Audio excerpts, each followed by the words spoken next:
Pop music. To Ian Dury and the Blockheads!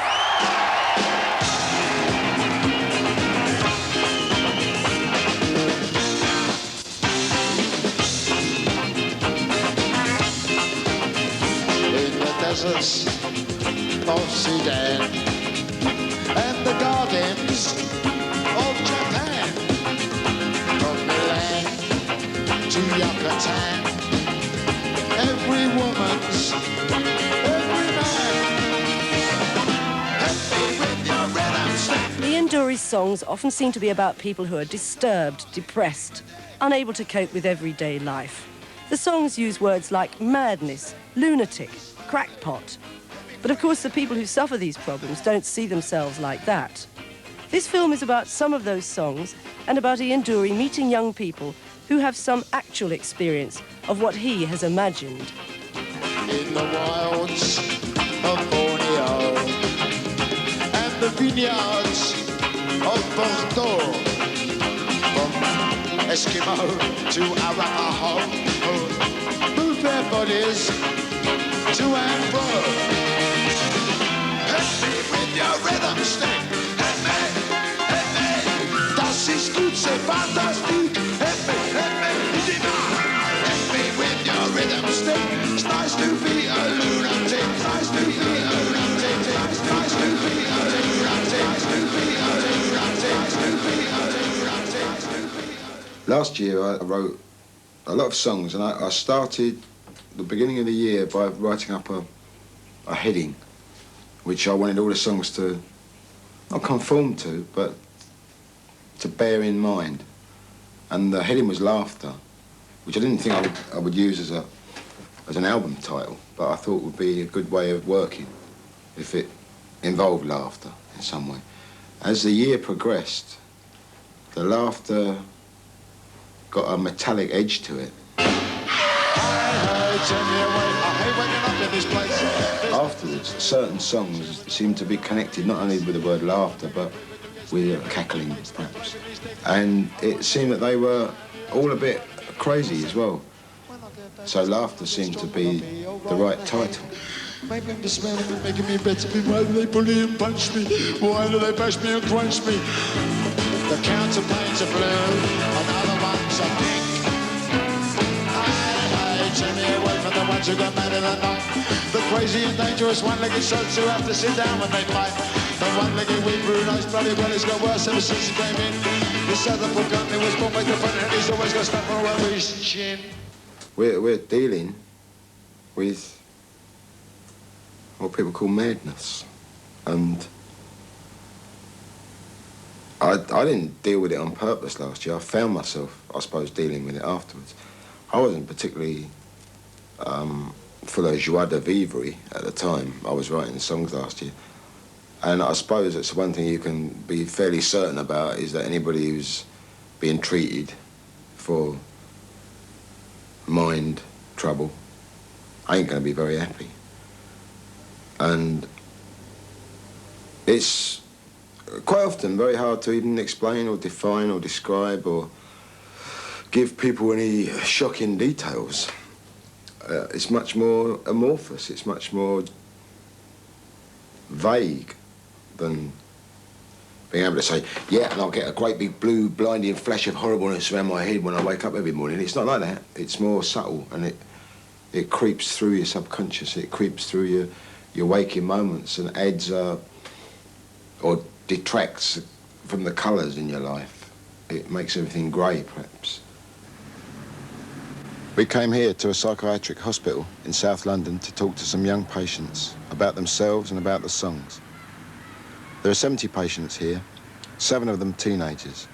There's also a family unit which has parents with young children. Crazy. Part of the treatment is just living together and helping each other. They do tasks in a rota system, washing up and cooking. There are doctors and nurses, but they don't use drugs. Their only medicine is talk. Talk to understand and start coping with their problems. 2 of the adolescent unit are 16-year-olds, Liz and Dave. 2 years ago, Dave stopped going to school. Well, I felt quite rejected and very unable to sort of go to school. I used to just or sometimes break down on the way to school, sort of into tears. What, hiding in doorways and things like that? Yeah, I just, came back home after a couple of hours. I mean, the smallest thing would scare me, like for instance if I didn't do my homework, I used to get really frightened, just not go. Frightened by, what, the authorities or the... Yeah, by what the teachers might say. And, well, several of the teachers I felt were quite sort of horrible to me. Sort of calling me out in front of the class and asking me why I hadn't done my homework and stuff like that.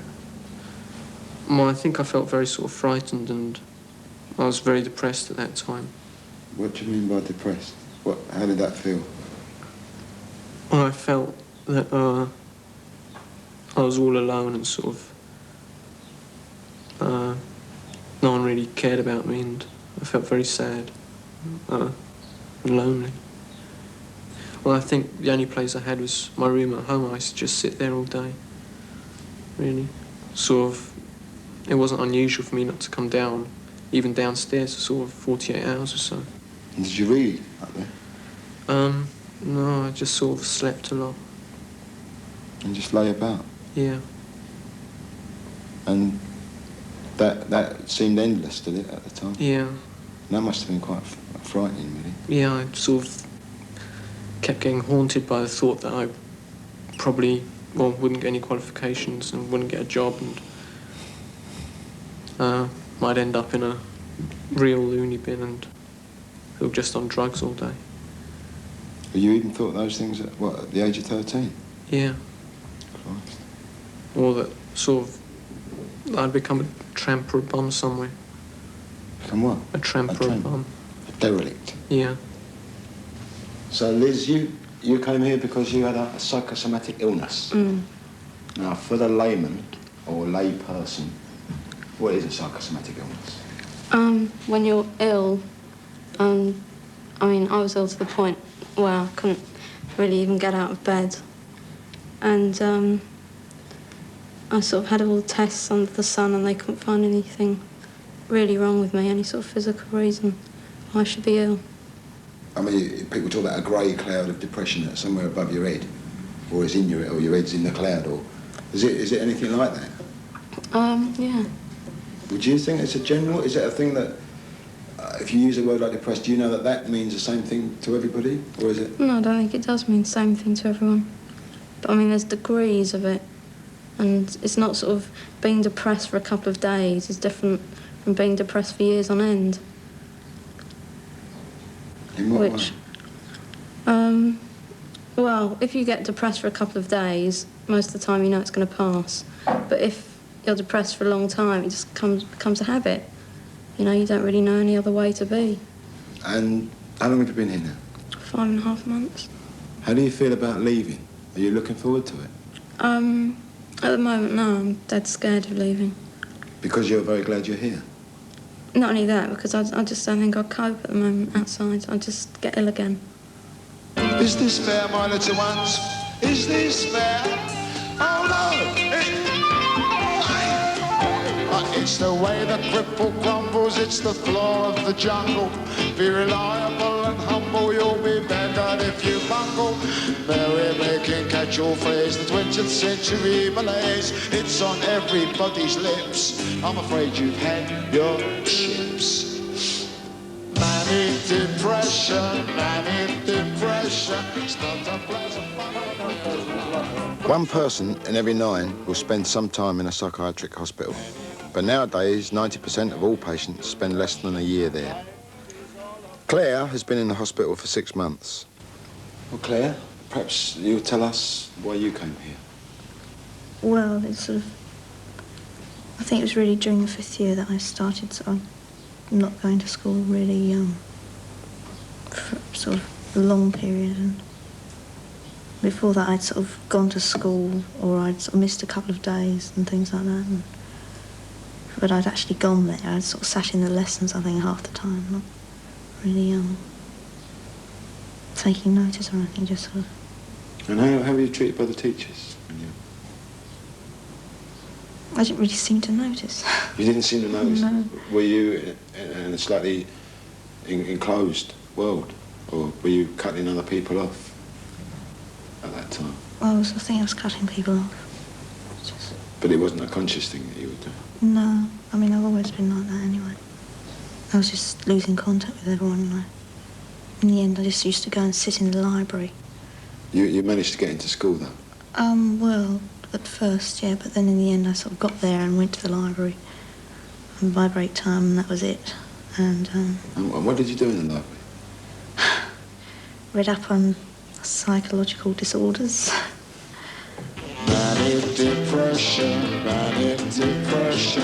Oh, got it. Manic depression, manic depression. Life is such a bloody rush. Manic depression, manic depression. Memories are shooting here.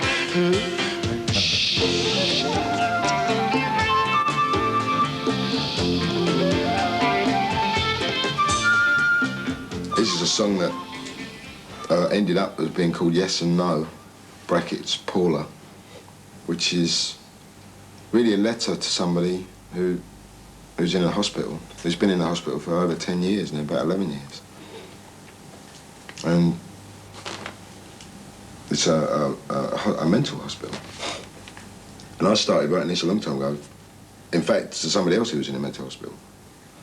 And that's like, you think I'm wrong, I think you're right, I think you're wrong, you think I care. And then again, and then again. And it's in two different colours, so that so the left half of my head can know what the right half of my head isn't thinking. And I got a letter from somebody about a year and a half ago called Paula. And this is an institutional envelope which contains more institutional envelopes, which I've got writing on inside sometimes, and it's all in different bios and bits and pieces. And she says, when I see you, not to look at, no fear. Not to look at either, no fear. So be ready on the wing. So I wrote the song using her words, when I see you, not to look at, all that and so on, and that's a fact and so forth, and all that and thereabouts, and that's the truth, not to look at either, no fear. And I just used her way of speaking, her way of phrasing, and wrote back to her. I couldn't write her a letter, so I wrote her a song. And I hope she's heard it, and I hope it went there. That's all. Hey, Paula! When I see you, not to look at, and all that and so forth and so on, and that's the truth and thereabouts and so on. But not to look at either, no fear. Also, I think you're wrong, I think you're right, I think you think I'm wrong, I think. And if not, why not, and then again. And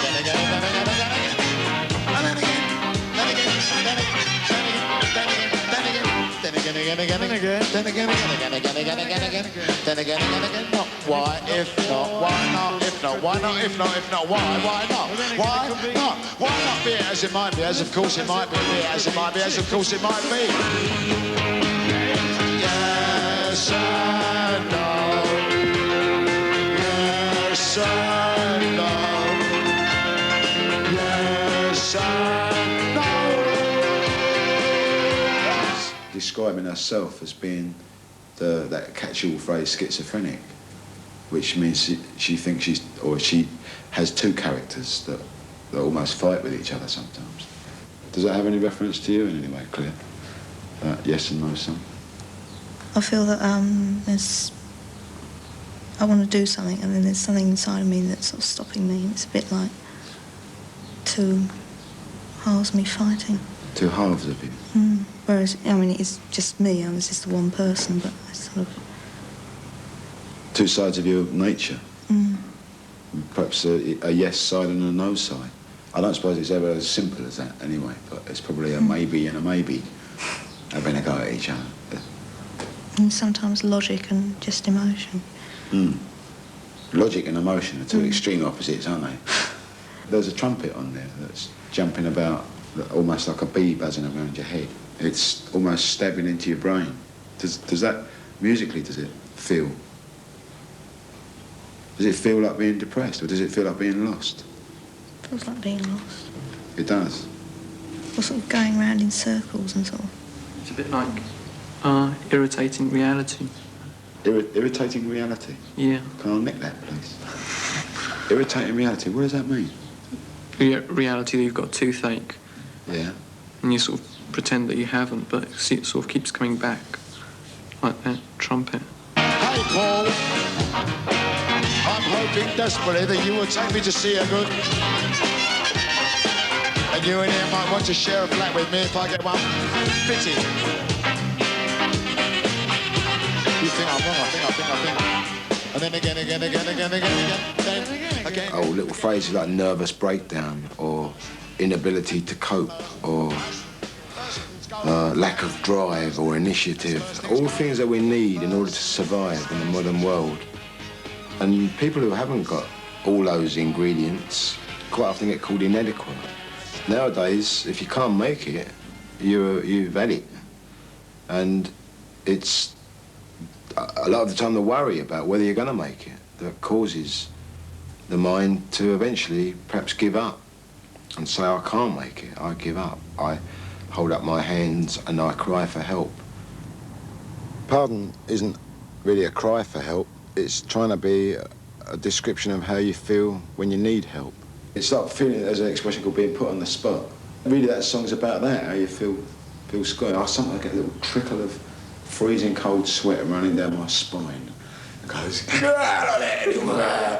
it's that, I mean, that's what I try to make the song do, make you feel like that. New digs and prospects of a job. New digs and prospects. Have I been of interest until now? Breath and up his feet. For Christ's sake, please stay sweet. An ever-present friend of hands that want to sweat. My headaches and I'm bursting for a piss. Why should I subject myself to this? Pardon? Sort of. Oh. Pardon? You know. Oh. Pardon? Oh. Pardon? Oh. My dreams could come true if I made the right impression. Hope it looks okay. I had it done today. Was that me who laughed? Oh God, I feel so daft. Think I've got a new one on my nose. Don't I look a lemon in these clothes? Pardon? Sort of. Oh. Pardon? You know. Oh. Pardon? Oh. Pardon? Oh. Well, here we have a lot of meetings and people tend to sort of talk about you a lot. I mean, why do you have to sort of keep there a bit quiet? I mean, like your mum and your therapist or something, or your nurse, and you just feel like saying, sorry, you know, pardon. Sort of up yours. It's a polite way of saying get stuffed, isn't yeah, it? Yeah, in a way. You sort of sit there opposite each other and it gets a bit like that sometimes if they bring something up which is very painful or something. Yeah. Then it gets a bit like, feels like you're sort of, I don't know, being intimidated or something. This smells up to me. Must not let Paul Crow, dear dandruff do not fall. My stomach heaving chat, make me a proper prat. My headaches and I need to be excused. Tell the truth, you don't seem too amused. Pardon? Sort of. Oh. Pardon? You know. Oh. Pardon? Oh. Pardon? Oh. Pardon? Sort of. Oh. Pardon? You know. Oh. Pardon? Oh. Pardon? Oh. Do you feel there's a stigma attached to being a mental patient? Generally people take piss out of sort of slightly or have, I don't know, much disturbed people because I don't think they know very much about it. People very often take the piss when they're scared or when they're Yeah, a bit worried. yeah. I don't always think that's through nastiness. I think that's No, quite- I think also just they don't know, you know, much about it at all. I mean, in some ways, if society wasn't as cruel and, well, in some ways bad as it was, it wouldn't be considered mentally ill necessarily. Well, the bit I thought was good is when you write, when I get better, when I get stronger, I'll be all right in the head. Well, I think that probably goes through all of our minds, really. So, I mean, when we get better, what other people call better, when we think we can sort of cope and be strong and go outside, will it really will we really feel that different inside? Well, what do you think? Will you? Bloody hope so. Now, to finish, to everyone at the Cassel Hospital and all you scene watchers, for you and yours, Reasons to be Miserable, Part 3. When you come a tumble on the bicycle of life, is it wise to grumble or blame it on the little ones, or mum, or lady wife? Or is it equally sensible to try and create an avenue of escape from a life which seems to consist sensational, poverty, murder, lust and rape? And when the pressures of the job, the troubles at the mill, become too much for us to bear and we become quite ill, will we be left to moulder on our bench, or will someone come along to bash us up? It was only puppy love, but it was real to the puppy. And least, but not last, because others are bound to follow, are we nutters, cranks and bibbies and prats of hopes whose hopes and hopes and hopes and hopes? Why do they walk sideways? Their smirks leave their faces when they part company. I ask you, non-unison,